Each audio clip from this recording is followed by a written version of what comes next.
ഈ കാലവേളയിൽ കർത്താവിൻ്റെ സന്നിധിയിൽ ഞങ്ങളിവിടെ കടന്നു വന്നിരിക്കുന്നത് വെറുതെ കാരോ അല്ല എന്ന് ഞങ്ങൾ ഒന്ന് ചിന്തിക്കണം. അതായത് ഞങ്ങൾ മഞ്ഞാടി ബഥേൽ വ്രത അസംബ്ലിയുടെ ആക്യമൈക്യത്തിൽ ഞങ്ങൾ നടത്തുന്ന ഒരു ലഘു സന്തോഷമാണ് ഇവിടെ നടത്തുന്നത്. കർത്താവ് ഓരോരോ കാര്യങ്ങൾക്ക് ഇവർക്ക് എന്താ ഒരു ജോലി വേല ഇല്ലയോ എന്ന് പറഞ്ഞ് ആലോചിക്കായിരിക്കും. എന്നാൽ ഇവിടെ ഉള്ളവരെല്ലാവരും ഗവൺമെൻറ് ജോലിക്കാരാണ്, എല്ലാവരും പല ഉദ്യോഗസ്ഥരുള്ളവരാണ്, ഭയങ്കര ശമ്പളവും കാര്യമൊക്കെ ഉള്ളവരാണ്. എന്നാൽ ഞങ്ങൾ വന്നിരിക്കുന്നത് കർത്താവായ യേശു ക്രിസ്തുവിനെ കാൽവരി കുരിശിലെ അടക്കപ്പെട്ട കർത്താവിനെ കുറിച്ചാണ് ഞങ്ങൾ പറയാൻ വന്നിരിക്കുന്നത്.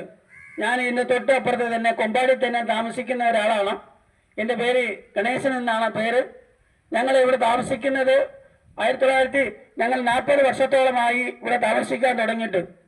എന്നാൽ കർത്താവ് ഞങ്ങളെ ഇത്രത്തോളം ദൈവം വഴി നടത്തി. എന്നാൽ ഞങ്ങളെ വളരെ രോഗത്തോട് പ്രയാസത്തോടു കൂടി കടന്നുപോയി. എന്നാൽ ഈ കഴിഞ്ഞ 2 മാസത്തിന് മുമ്പ് എനിക്ക് ജീവന് എല്ലാ ഡോക്ടർമാരൊക്കെ തള്ളിക്കളഞ്ഞു. എന്നാൽ എന്തോന്ന് രോഗമെന്ന് ആരും കണ്ടുപിടിക്കാൻ പറ്റത്തില്ല. ഞങ്ങളുടെ സഭയിലുള്ള വിശ്വാസികൾ അനേക പേര് പ്രാർത്ഥിച്ചു. എന്നാൽ ആ പ്രാർത്ഥന ബലത്തിന് കൊണ്ടാണ് ഇന്ന് ഒരു സാക്ഷ്യമുള്ളവരായിട്ട് നിങ്ങളുടെ മുമ്പിൽ നിൽക്കുന്നതായിട്ട് എന്നെ സാക്ഷ്യം പറയുവാൻ അനേക ഇടത്തിൽ എൻ്റെ ഒരു സാക്ഷ്യം പറയുവാനായിട്ടാണ് ഞങ്ങൾ ആഗ്രഹിക്കുന്നത്. എന്നാൽ കർത്താവ് പുഷ്പഗിരി ആശുപത്രി തള്ളിക്കളഞ്ഞു, അതുപോലെ മെഡിക്കൽ കോളേജ് ആശുപത്രി തള്ളിക്കളഞ്ഞു. എന്നാൽ ഇവിടുന്ന് ദൈവം സ്വർഗത്തിലുള്ള പിതാവ് എന്നെ തള്ളിക്കളഞ്ഞില്ല. നിന്നെ കൊണ്ട് പല ആവശ്യങ്ങളെ എനിക്ക് ആവശ്യമുണ്ട് എന്ന് പറയുവാൻ നിർത്തണം. വലിയനാഥ ദൈവം എന്നെ ഇടയാക്കി ഇന്ന് ഞാൻ നിങ്ങൾ മുമ്പിൽ ഒരു സാക്ഷിയുള്ളവനായിട്ട് നിലനിൽപ്പാനൊക്കെ വേണം. എൻ്റെ മിടുക്കോ എൻ്റെ കഴിവോ ഒന്നുമല്ല, ദൈവമാണ് എന്നെ വഴി നടത്തിയത്. ഈ കർത്താവായ യേശു ക്രിസ്തുവിന് ആരെങ്കിലും എൻ്റെ ഈ ശ്രദ്ധ പരിധിക്കുള്ളിൽ ഇരിക്കുന്നവര് ഈ സാക്ഷ്യം കേട്ട് ഈ വലിയനാഥ ദൈവത്തിനെ കൈക്കൊള്ളനെ എന്നെ അപേക്ഷിച്ചുകൊണ്ട് ഈ സാക്ഷി ഇരുന്നുകൊള്ളും. ദൈവനാഥ ഒറ്റപ്പെടുമാറാകട്ടെ. Thank you Ganesha. ഒരു ലഘു സന്ദേശം. കർത്താവായ യേശു ക്രിസ്തു എന്തിനാണ് ഈ ഭൂമിയിലേക്ക് വന്നത്? കർത്താവായ യേശു ക്രിസ്തുവിലൂടെ നമുക്ക് ലഭിക്കുന്ന ഏറ്റവും വലിയ സന്തോഷം എന്താണെന്നുള്ളത് ഞങ്ങളുടെ പ്രിയ സഹോദരൻ കർത്താവിന്റെ ദാസൻ എ.വി. എബ്രഹാം അവറുകൾ ചുരുങ്ങിയ വാക്കുകൾ നിങ്ങളുമായിട്ട് പങ്കുവയ്ക്കും. പ്രിയപ്പെട്ടവൻ അതിനായിട്ട് ക്ഷണിക്കുന്നു.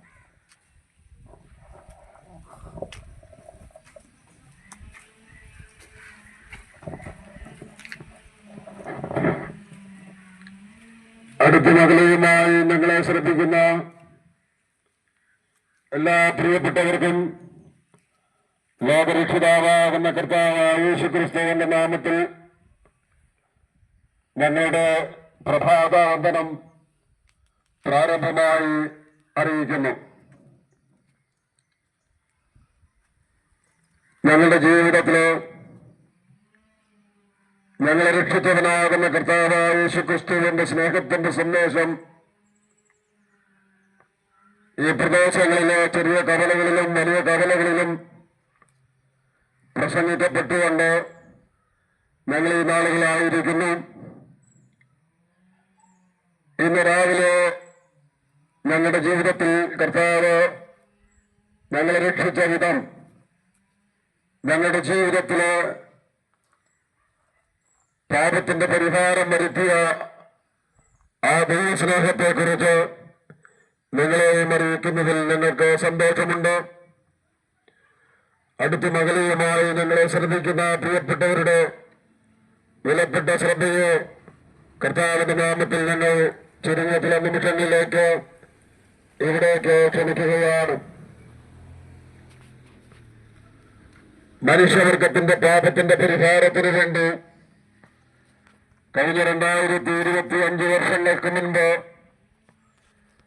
വലിയവനായ ദൈവം ഈ ഭൂമിയിൽ അവതരിച്ച് 33 വർഷക്കാലം ലോകത്തിൽ ജീവിച്ച് 33 തിരുവയസ്സിൽ മനുഷ്യവർഗത്തിന്റെ പാപങ്ങളെ ചുമന്നുകൊണ്ട് ക്രൂശിന്മേൽ മരിച്ചു, അടക്കപ്പെട്ടു, ഉയർത്തെഴുന്നേറ്റു, നമ്മുടെ പാപത്തിന്റെ പരിഹാരം വരുത്തി, നമ്മുടെ ജീവിതത്തിൽ പാപത്തിന് മോചനം നൽകി മരണത്തിനപ്പുറം സ്വർഗത്തിലേക്ക് പോകുവാനുള്ള ദൈവത്തിന്റെ കാര്യപരിപാടിയിൽ നമുക്ക് സ്വർഗത്തിലേക്ക് പോകുവാനുള്ള വഴിയൊരുക്കി ആമയിലെ ഇന്ന് സ്വർഗത്തിൽ ജീവിക്കുന്നു. ഈ കർത്താവിനെ കുറിച്ച് ഞങ്ങൾ സംസാരിക്കുമ്പോൾ കർത്താവായ യേശുക്രിസ്തു എന്തിനു വേണ്ടി ലോകത്തിലേക്ക് വന്നു? കർത്താവായ യേശുക്രിസ്തു ക്രൂശിൽ മരിക്കുവാനുള്ള കാരണം എന്താണ്? കർത്താവായ യേശുക്രിസ്തു ക്രൂശിൽ മരിച്ച് മനുഷ്യവർഗത്തിന് സാധ്യമാക്കി കൊടുത്ത വിലപ്പെട്ട കാര്യം എന്താണ്? ഈ വിഷയങ്ങളൊക്കെ കുറിച്ച് ശാന്തമായി ചിന്തിക്കുമ്പോൾ നമുക്ക് മനസ്സിലാക്കുവാൻ സാധിക്കുന്നത് യേശുക്രിസ്തു ഭൂമിയിലേക്ക് വന്ന ക്രൂശിൽ മരിച്ചത് നമ്മുടെ ജീവിതത്തിൽ കർത്താവായ യേശുക്രിസ്തുവിന്റെ ക്രൂശ് മരണത്താൽ പാപത്തിന്റെ പരിഹാരം വരുത്തുവാൻ വേണ്ടിയായിരുന്നു. തിരുവെടുത്ത് ഇപ്രകാരമായിരിക്കുന്നു: നാം പാപം സംബന്ധിച്ച് മരിച്ച് നീതിക്ക് ജീവിക്കേണ്ടതിനു വേണ്ടി ക്രിസ്തു നമ്മുടെ പാപങ്ങളെ ചുമന്നുകൊണ്ട് ക്രൂശിന്മേൽ കയറി. ആദിൽ ക്രൂശിലെ മരണം നാം പാപം സംബന്ധിച്ച് മരിച്ച് നീതിക്ക് ജീവിക്കേണ്ടതിനു വേണ്ടിയാണ്, അല്ലെങ്കിൽ നമ്മുടെ പാപത്തിന്റെ പരിഹാരം വരുത്തുവാൻ വേണ്ടിയായിരുന്നു. മനുഷ്യവർഗം പാപിയായി ജീവിച്ച് പാപിയായി ജീവിതത്തിൽ മുന്നോട്ട് പോയി പാപത്തിൽ തന്നെ മരിച്ചു പോയാൽ ജീവിതത്തിലെ മരണത്തിനപ്പുറം സ്വർഗത്തിലേക്കുള്ള പ്രവേശനം സാധ്യമല്ല. പാപിയാകുന്ന മനുഷ്യന്റെ പരിശുദ്ധനായ ദൈവത്തിന്റെ ഭവനമാകുന്ന സ്വർഗത്തിലേക്കുള്ള പ്രവേശനം സാധ്യമല്ല എന്നുള്ളത് തിരുവെഴുത്ത് പരിശോധിക്കുമ്പോൾ നമുക്ക് കാണുവാൻ സാധിക്കുന്നുണ്ട്. മനുഷ്യവർഗം പാപത്തിൽ വീഴുവാനിടയായിത്തീർന്ന മുഖാന്തരം മനുഷ്യവർഗം പാപിയായി ജീവിതത്തിൽ പാപിയായി തീരുവാനുള്ള കാരണം നമുക്ക് തിരുവെഴുത്തിൽ ഉൽപ്പത്തി പുസ്തകം പരിശോധിക്കുമ്പോൾ കാണുവാൻ തക്കവണ്ണം സാധിക്കുന്നുണ്ട്.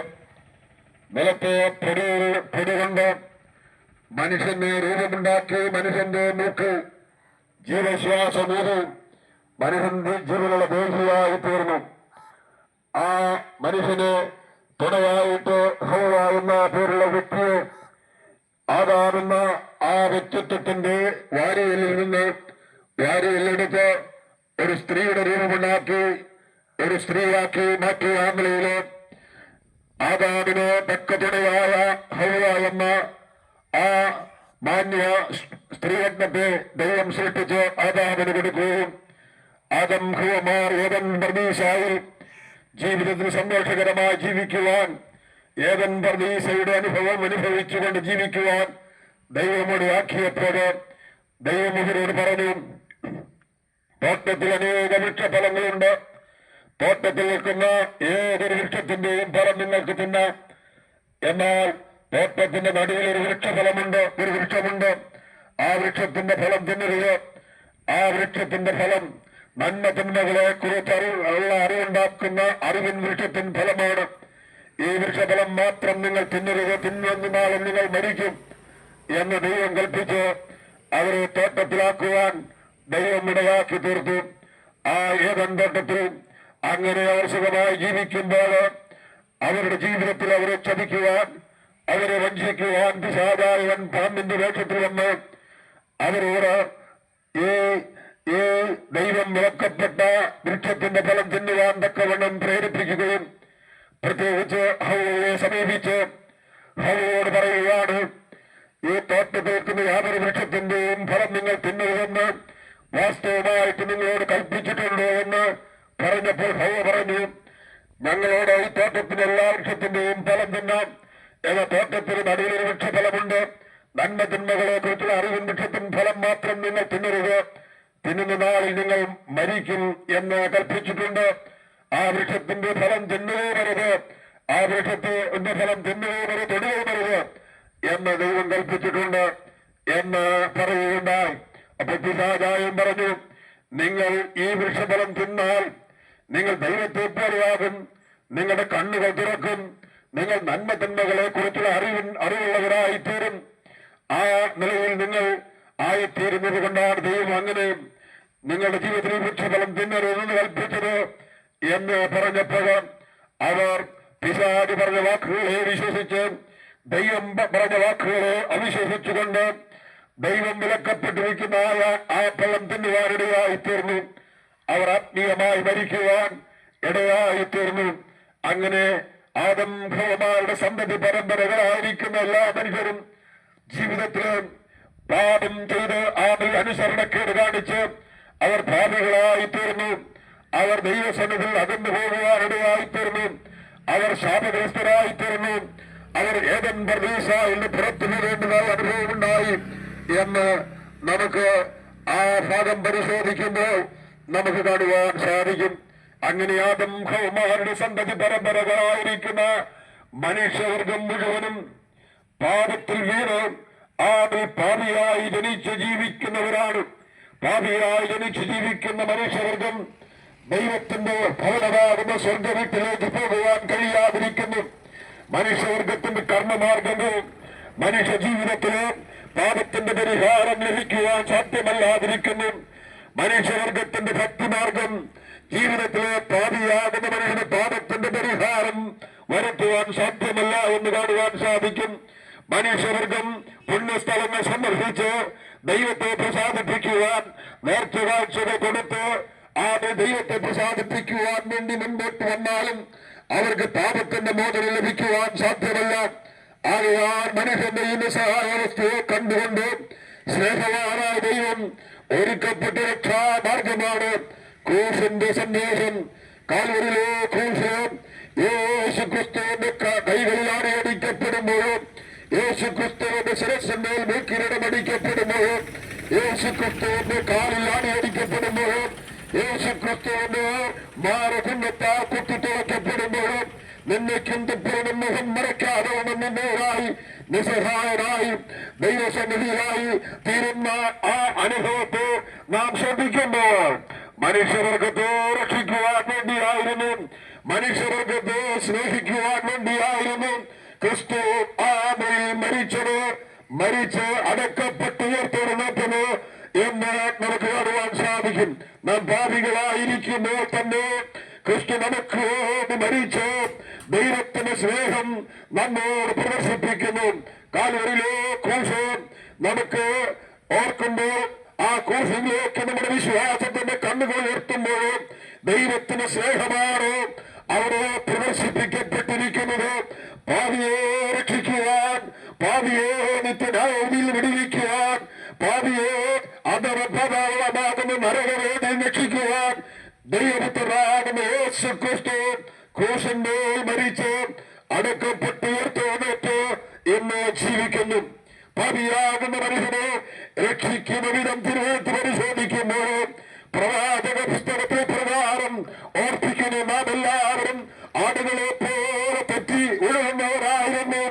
എന്നാൽ നമ്മുടെ എല്ലാവരുടെയും അകൃത്യങ്ങളും പാപങ്ങളും ക്രിസ്തുവിന്റെ മേൽ ചുമത്തപ്പെട്ടു. മനുഷ്യവർഗത്തെ രക്ഷിക്കുവാൻ, മനുഷ്യവർഗത്തിന്റെ പാപത്തിന്റെ പരിഹാരം വരുത്തുവാൻ, മനുഷ്യവർഗത്തിന് പാപത്തിന് മോചനം കൊടുത്ത് മോക്ഷപ്രാപ്തി ഉണ്ടാക്കുവാൻ വേണ്ടി നമ്മുടെ എല്ലാവരുടെയും അകൃത്യങ്ങളും പാപങ്ങളും ക്രിസ്തുവിന്റെ മേൽ ചുമത്തപ്പെട്ടു.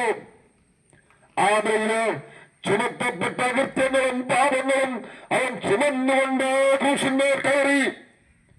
പത്രോസപ്പോസ്തലനാണ് ഓർപ്പിക്കുന്നത്, നാം പാപം സംബന്ധിച്ച് മരിച്ച് നീതിക്ക് ജീവിക്കേണ്ടതിനു വേണ്ടി നമ്മുടെ പാപങ്ങളെ ചുമന്നുകൊണ്ട്, നമ്മുടെ അകൃത്യങ്ങളും പാപങ്ങളും ചുമന്നുകൊണ്ട് ക്രിസ്തു ക്രൂശിന്മേൽ കയറി എന്ന് നാം തിരുവെഴുത്തിലെ പത്രോസ് ഓർപ്പിക്കുന്ന ഭാഗം നമുക്ക് കാണുവാൻ സാധിക്കുന്നുണ്ട്.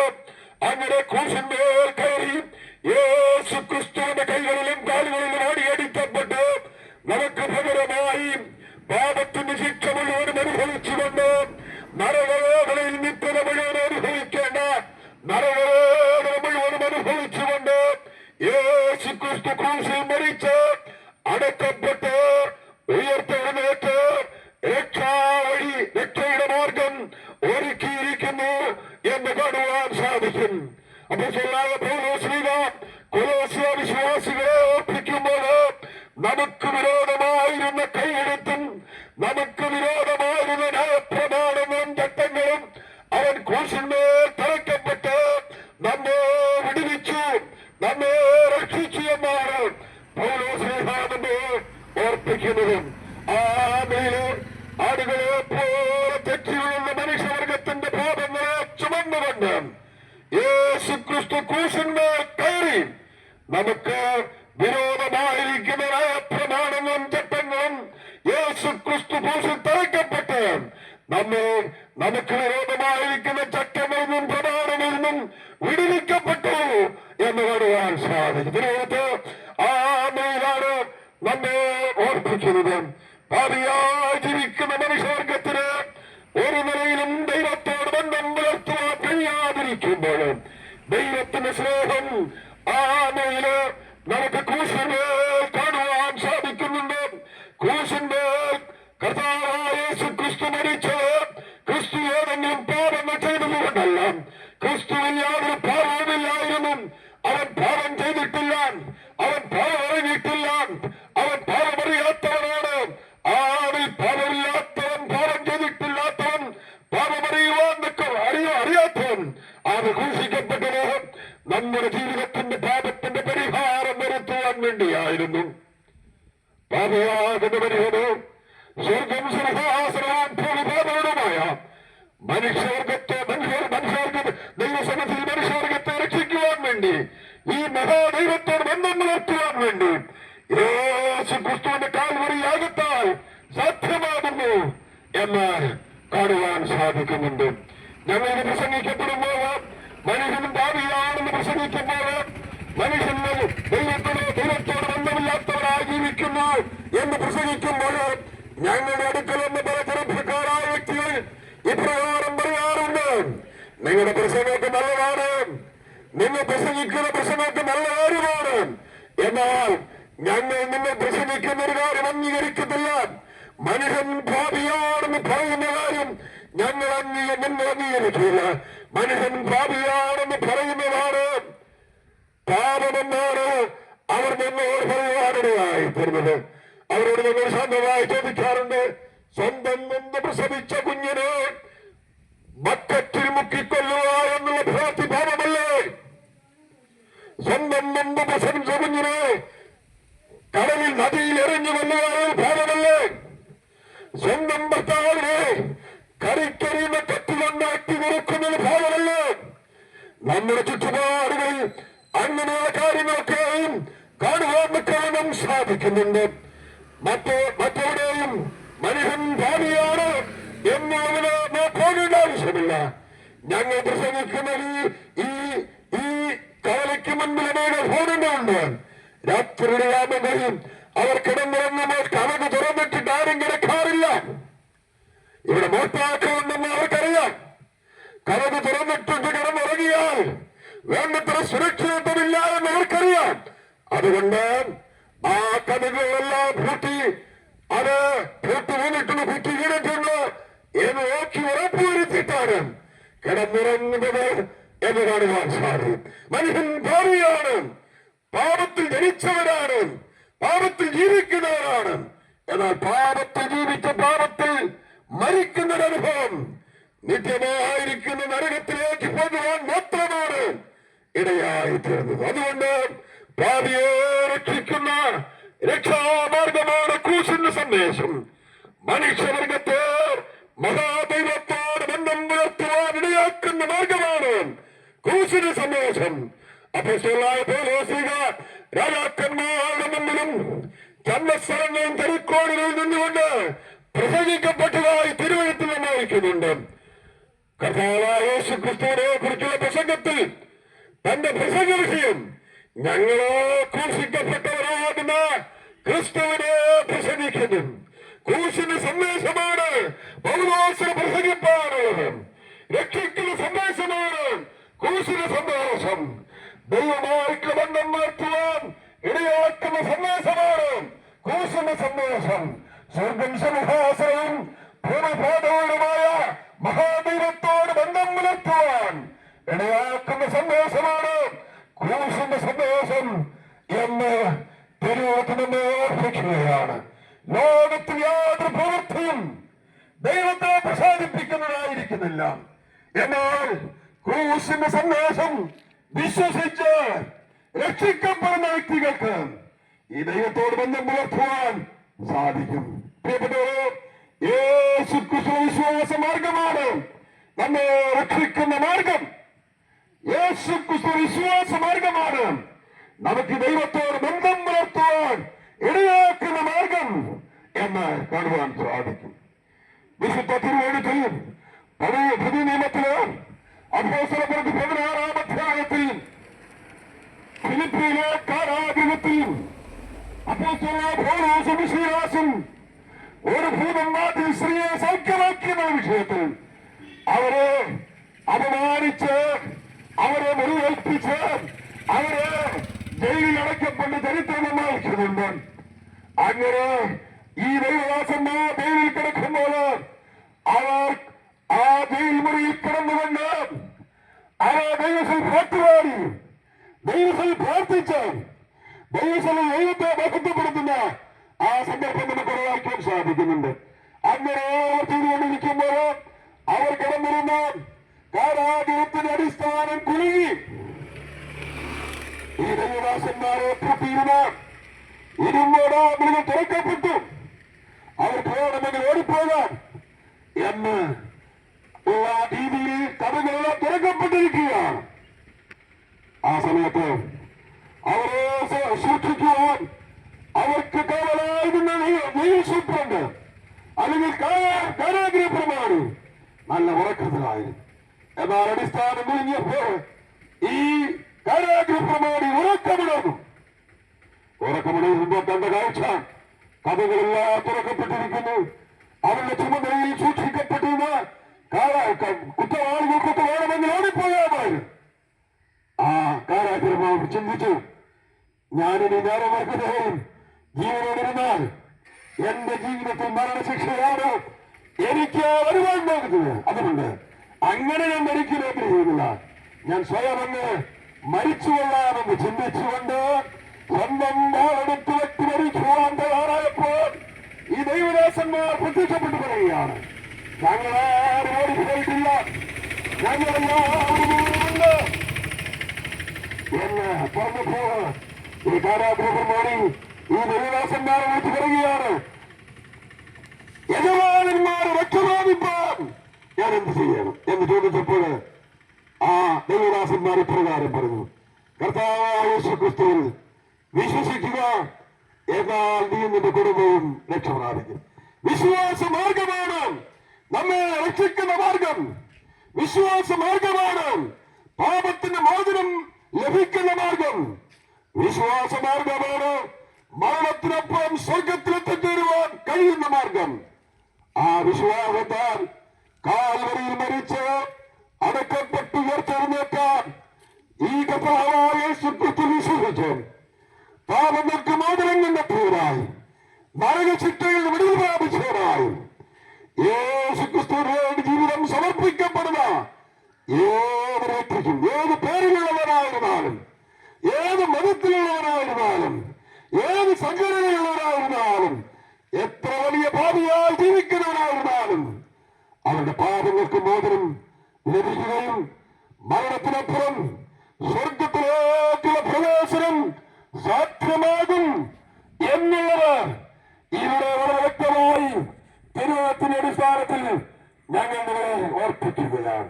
ഇങ്ങനെ കർത്താവ് വിശ്വസിച്ച് രക്ഷിക്കപ്പെടുന്നവരുടെ ജീവിതത്തിൽ കർത്താവിന് സുരക്ഷ അനുഭവിക്കുന്നവരുടെ ജീവിതത്തിൽ ലഭിക്കുന്ന അനുഗ്രഹങ്ങൾ വളരെയധികം ഉണ്ട്. വേദപുസ്തകം അത് നമ്മെ ഓർപ്പിക്കുന്നു. ഒന്നാമതായിട്ട് ഈ കർത്താവ് രക്ഷിക്കപ്പെടുന്നവര് ദൈവത്തിന്റെ മക്കൾ എന്നുള്ള പദവിയാണ്. പിശാചിന്റെ പിടിയിലമർന്ന് പിശാചിനെ കളിത്തോടെയായി ജീവിച്ച ജീവിതങ്ങൾ ദൈവത്തിന്റെ മക്കൾ എന്നുള്ള ആ പദവിയിലേക്ക് കടന്നു വരും. ദൈവത്തിന്റെ മക്കൾ എന്ന് പറഞ്ഞാൽ അതിന്റെ ആശയം എന്താണ്? ദൈവം എന്റെ പിതാവും ഞാൻ ദൈവത്തിന്റെ പുത്രത്വം ഉള്ളവരുമായി തീർന്നു എന്നുള്ള അർത്ഥമാണ്. ഒരു മാനുഷികമായ ഒരു പിതാവിൽ നിന്ന് ജനിക്കുന്ന മക്കളെ സംബന്ധിച്ച് ആ പിതാവിന്റെ പുത്രത്വം ആ കുഞ്ഞിനുണ്ട്. അത് മാത്രമല്ല, ആ പിതാവിന് അവകാശം അവർക്കുണ്ട്. അത് നിയമപരമായി നാം അനുഭവിക്കുന്ന വിഷയമാണ്. ഇതുപോലെ തന്നെ കാൽവരിയിൽ മരിച്ച് അടക്കപ്പെട്ടു ഉയർത്തെഴുന്നേറ്റ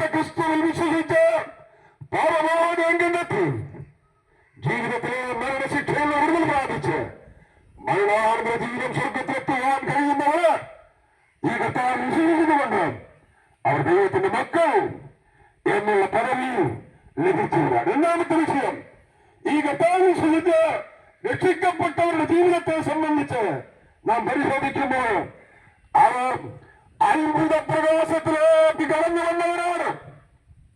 പത്രോസ് അതെടുത്ത് പറയുന്നത്, നിങ്ങളോ അന്ധകാരത്തിൽ നിന്ന് അത്ഭുത പ്രകാശത്തിലേക്ക് വന്ന് വിളിച്ചവന്ന് സൽഗുണങ്ങളെ നോക്കിപ്പാണ്ടക്കവണ്ണം തിരഞ്ഞെടുക്കപ്പെട്ടൊരു ജാതിയാണ്.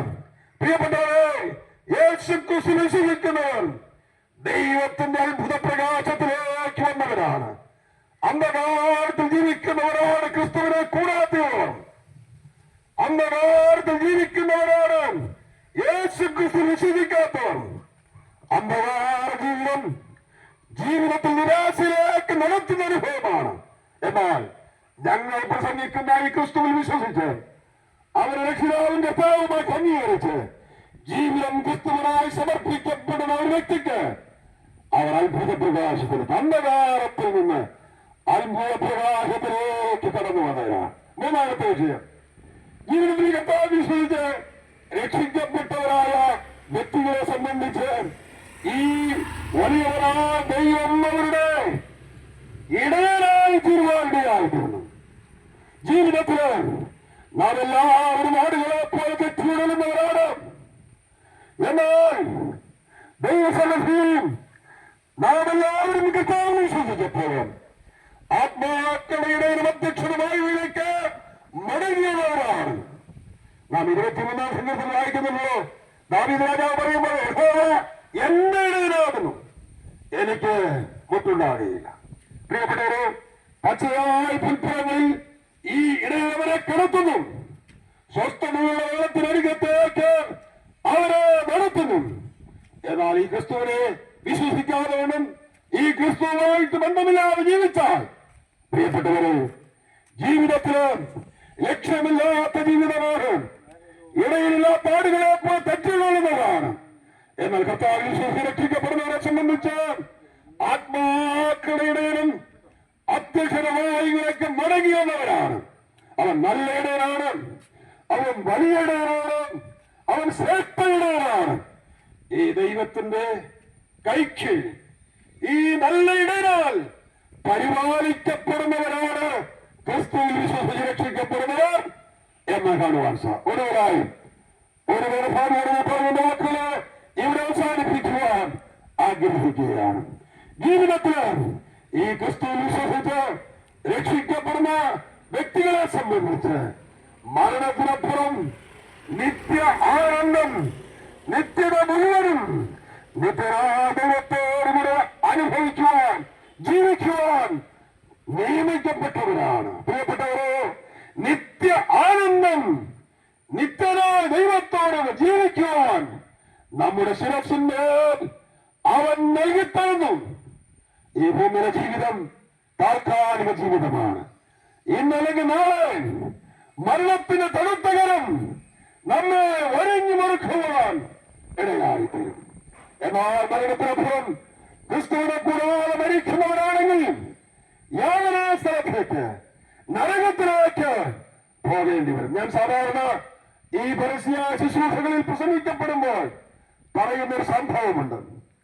പ്രിയപ്പെട്ടവരെ, തൃശൂർ തേക്കിൻകാട് മൈതാനത്താൻ ഒരു ദൈവദാസൻ വളരെ ശക്തമായി ഈ ക്രൂസിന് സന്ദേശം പ്രസംഗിക്കപ്പെടുവാനിടയായിത്തീർന്നു. പ്രസംഗം കഴിഞ്ഞ് ആ ദൈവദാസൻ ആർക്ക് വേണം ഈ ക്രിസ്തുവിനെ, ആർക്ക് ഈ ക്രിസ്തുവിനെ അംഗീകരിക്കാൻ മനസ്സുണ്ട് എന്ന് ചോദിച്ചപ്പോൾ ആയിരങ്ങൾ കണ്ണുനീരോടുകൂടെ മുന്നോട്ട് വന്ന് ക്രിസ്തുവിനെ സ്വീകരിച്ച സംഭവം ഞാൻ ഓർക്കുകയാണ്. എന്നാൽ ഒടുവിൽ മത്തായി എന്ന് പറയുന്ന ഒരു സഹോദരൻ അവരോട് വന്ന് പറയുകയാണ്, ഈ ക്രിസ്തുവിനെ എനിക്ക് വേണം, എന്നാൽ ഇപ്പോൾ ഈ ക്രിസ്തുവിനെ അംഗീകരിക്കാൻ എനിക്ക് പറ്റത്തില്ല. എന്റെ വീട്ടിൽ പല കാര്യങ്ങൾ ക്രമപ്പെടുത്തുവാനുണ്ട്. അതുകൊണ്ട് നാളെ ഞാൻ ക്രിസ്തുവിനെ സ്വീകരിച്ചുകൊള്ളാം, രക്ഷിക്കപ്പെട്ടുകൊള്ളാം, ഈ ക്രിസ്തുവിന് വേണ്ടി ജീവിതം സമർപ്പിച്ചുകൊള്ളാം നാളെ. അപ്പോൾ ദേവാസം പറയും, നാളെ അത് നമുക്കുള്ളതല്ല, ഇപ്പോഴാകുന്ന സുപ്രധാനകാലം, ഇപ്പോഴാകുന്ന രക്ഷാ ദിവസം എന്ന തിരുവഴുത്ത് നമ്മെ ഓർപ്പിക്കുകയാണ്. നാളത്തെ ദിവസം നമുക്കുള്ളതല്ല, മരണത്തിന് നടത്തിയപ്പോൾ പിടിക്കുമെന്ന് നമുക്കറിയത്തില്ല.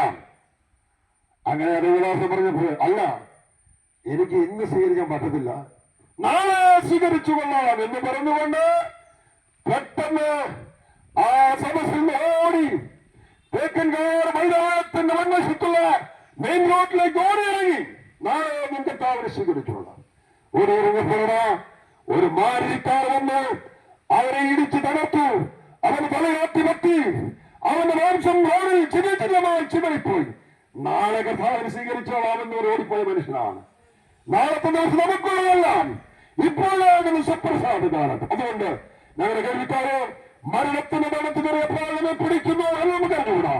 ഇപ്പോൾ ഈ കർത്താവിനെ സ്വീകരിച്ച് കർത്താവിന്റെ ക്രൂശിലാകവേണ്ടത് നോക്കി എന്റെ പാപത്തിന്റെ പരിഹാരത്തിന് വേണ്ടി ക്രിസ്തു ക്രൂശിക്കപ്പെട്ട് മരിച്ചു തീർത്തു, അത് ഞാൻ വിശ്വസിക്കുന്നു എന്ന് പറഞ്ഞുകൊണ്ട് ഈ ക്രിസ്തുവിന്റെ രക്ഷിതാവായി കർത്താവായി ഹൃദയത്തിൽ അംഗീകരിച്ച് യേശു ക്രിസ്തുവിന്റെ ജീവിതം സമർപ്പിക്കപ്പെട്ട് പാപമോചനം പ്രാപിച്ചവരായി നിത്യസ്വർഗത്തിന്റെ അവകാശികളായി ദൈവരാജ്യത്തിന്റെ അവകാശികളായി ആനന്ദം നിത്യതമനും അനുഭവിക്കാൻ നോക്കിയവരായി ദൈവത്തിന്റെ മക്കളെന്ന പദവി ലഭിച്ചവരായി അത്ഭുത പ്രകാശത്തിലേക്ക് വന്നവരായി ഈ നല്ല ഇടയന്റെ പരിപാലനത്തിൽ ജീവിക്കുന്നവരായി തരുവാൻ ഞങ്ങൾ നിങ്ങളെ സ്നേഹത്തിന്റെ ഭാഷയിൽ വിട്ടുപദേശിച്ചുകൊണ്ട് ഞങ്ങളുടെ വാക്കുകളെ ഇവിടെ അവസാനിപ്പിക്കുന്നു. ഞങ്ങളെ ശ്രദ്ധിച്ച എല്ലാ പ്രിയപ്പെട്ടവർക്കും കർത്താവിന്റെ നാമത്തിൽ നന്ദി പറയുന്നു. ഇതൊരാത്മിക ശുശ്രൂഷയാകയാൽ ഇപ്പോൾ ഞങ്ങൾ നിങ്ങൾക്ക് വേണ്ടി ഒരു വാക്ക് പ്രാർത്ഥിച്ച് അടുത്ത സ്ഥലത്ത് കടന്നു പോകുന്നു. നമുക്ക്